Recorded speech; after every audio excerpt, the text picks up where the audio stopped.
Hello my dear family, I am back with Wake Up Your Vocab. இன்னைக்கு Wake Up Your Vocabல next set of vocabulary பார்க்க போறோம். Never stop learning, never stop growing, never stop seeking the brightest star. So before moving on to the lesson, last quiz ஓட answer பார்த்துடலாம்.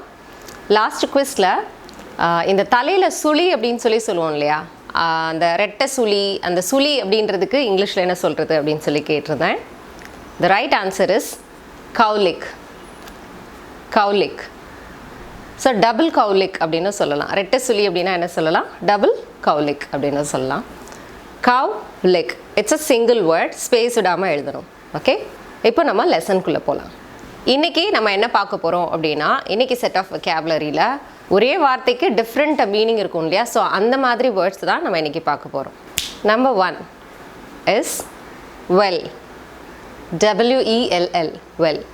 So இதோட meaning எல்லாருக்குமே தெரியும். ஒன்று கிணறு அப்படின்னு சொல்கிறதுக்கு நம்ம வெல் யூஸ் பண்ணுவோம். இப்போ ஃபார் எக்ஸாம்பிளுக்கு we drank cold water from the well அப்படின்னு சொல்லலாம்.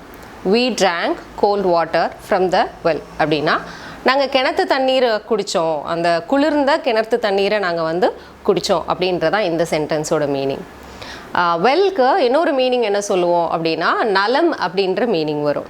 Granny I am so happy to see you well again அப்படின்னா, நம்ம பாட்டி தாத்தாவெல்லாம் பார்க்கும்போது உடம்பு சரியில்லாமல் இருந்தாங்க அப்படின்னா, மறுபடியும் நீங்கள் நலமாக இருக்கிறத பார்க்குறதுல எனக்கு ரொம்ப சந்தோஷம் அப்படின்னு சொல்கிறது. இன்னொரு மீனிங் வெல்க்கு இருக்குது. அது என்ன அப்படின்னா, இப்போ ஃபார் எக்ஸாம்பிளுக்கு tears welled up in her eyes when she read the last page.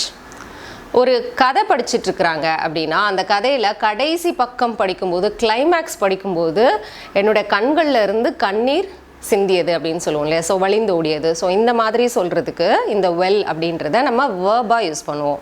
Tears welled up in her ஐஸ்னால் அவளுடைய கண்களில் கண்ணீர் வழிந்து ஓடியது. அந்த கடைசி பக்கம் படிக்கும்போது அவளுடைய கண்களில் கண்ணீர் வழிந்து ஓடியது அப்படின்றதான் இந்த சென்டென்ஸோட மீனிங். ஸோ இந்த வெல் அப்படின்றத நம்ம வேர்பாக யூஸ் பண்ணுறோம். வேர்பாக யூஸ் பண்ணும்போது இது வெல்ட் அப்படின்னு சொல்லி பாஸ்ட் டென்ஸ்லையும் பாஸ்ட் பார்ட்டிசிபிள்லையும் சேமாக தான் வரும். இதோடைய மீனிங் அப்படின்னு சொல்லி எடுத்துட்டோம் அப்படின்னா, ஒரு கண்டெய்னரோ ஒரு வெசலோ ஒரு லிக்விடால் ஃபில் ஆகிறது, அதே மாதிரி எமோஷன்ஸால் கண்ணீர் ஓவர்ஃப்ளோ ஆகுது அப்படின்னு சொல்கிறதுக்கு இங்கிலீஷில் வெல்ட் அப் யூஸ் பண்ணிக்கலாம்.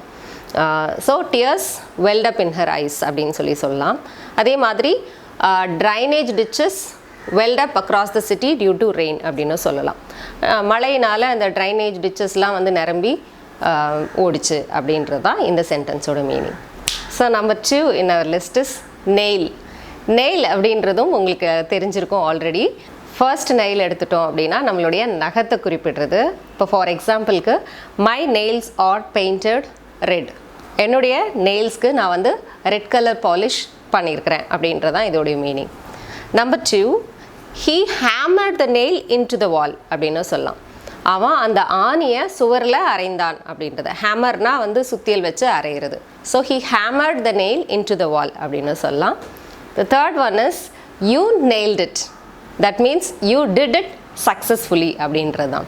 She nailed the most difficult exam அப்படின்னு சொல்லலாம். இதோடைய மீனிங் அவள் அந்த கஷ்டமான எக்ஸாமை ரொம்ப சக்ஸஸ்ஃபுல்லாக முடிச்சிட்டா அப்படின்றதான் இந்த சென்டென்ஸோட மீனிங்.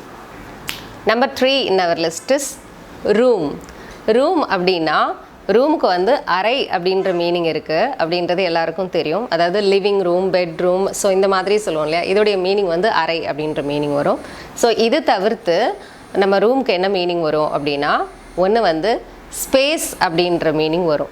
அதாவது இப்போ ஃபார் எக்ஸாம்பிளுக்கு there is no room in the compartment அப்படின்னு சொன்னோம் அப்படின்னா, அந்த கம்பார்ட்மெண்ட்டில் ஸ்பேஸ் இல்லை அப்படின்றதான் இந்த சென்டென்ஸோட meaning. this sofa takes up a lot of room in the hall அப்படின்னா, இந்த ஹாலில் இந்த சோஃபா நிறைய ஸ்பேஸை ஆக்குபை பண்ணிக்குது அப்படின்றதான் இந்த சென்டென்ஸோட மீனிங். ஓகே, ஸோ ஸ்பேஸ் அப்படின்ற ஒரு மீனிங் வரும். ரெண்டாவது மீனிங் இதுக்கு என்ன வரும் அப்படின்னா, to share a rented room.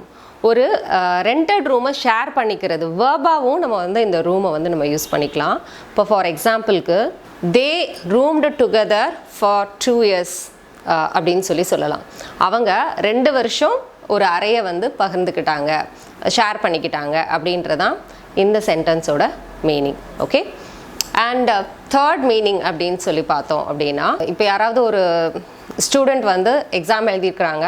So exam எழுதி முடித்தோடனே அவங்களுடைய ரிசல்ட் பற்றி நம்ம சொல்கிறோம் அப்படின்னா, ஒரு டீச்சர் வந்து ஸ்டூடெண்ட் கிட்ட சொல்லும்போது, your results are great but there is still room for improvement அப்படின்னு சொல்கிறாங்க. அப்படின்னா ரிசல்ட் வந்து நல்லா இருக்குது, பட் இன்னும் வந்து இம்ப்ரூவ் பண்ணுறதுக்கான ஆப்பர்ச்சுனிட்டி இருக்குது அப்படின்னு சொல்கிறதுக்கும் நம்ம இது யூஸ் பண்ணிக்கலாம்.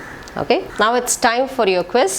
இன்றைக்கி உங்களுக்கான குவிஸ் கொஸ்டின் இது ரிலேட்டடாகவே நம்ம பார்த்துடலாம். டிப் அப்படின்னு சொல்லி ஒரு வேர்ட் இருக்கு இல்லையா, டிஐபி டிப். ஸோ இதோடைய டிஃப்ரெண்ட் மீனிங் என்ன, அதோட எக்ஸாம்பிள் சென்டென்ஸோட நீங்கள் காமெண்ட்டில் லீவ் பண்ணலாம். I will go and check it. என்னுடைய நியூ சேனலோட லிங்க்கும் டிஸ்கிரிப்ஷனில் கொடுத்துருக்குறேன், அதை கிளிக் பண்ணி நீங்கள் சப்ஸ்கிரைப் பண்ணிக்கலாம்.